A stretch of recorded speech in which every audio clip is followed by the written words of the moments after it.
Here 16th problem is determine the AP whose third term is 16 and 7th term is exists the 5th term by 12. Here we need to find out the AP by using the two terms. One is third term is 16 and 7th term exists the 5th term by 12.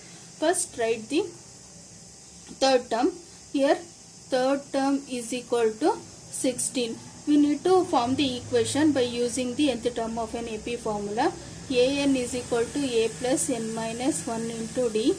A3 is equal to a plus 3 minus 1 into d. A3 is equal to a plus 2d.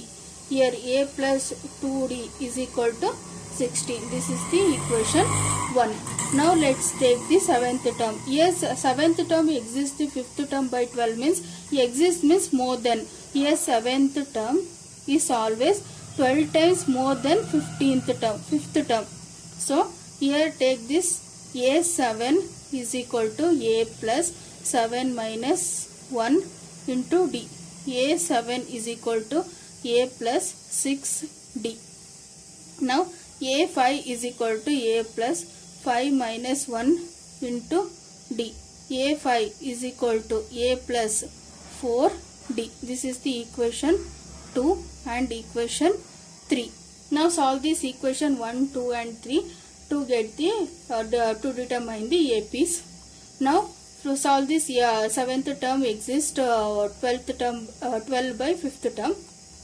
Here 7th term is a plus 60 is equal to 12 plus a plus 4d, that is 5th term. A plus 60 take this a plus 4d for left side, minus a minus 4d is equal to 12. Here plus a minus a got cancelled. 60 minus 4d is equal to 12. 6d minus 4d, 2d is equal to 12. D is equal to 12 divided by 2 1s are 2 6. Here d value is 6. Now substitute this d value for equation 1.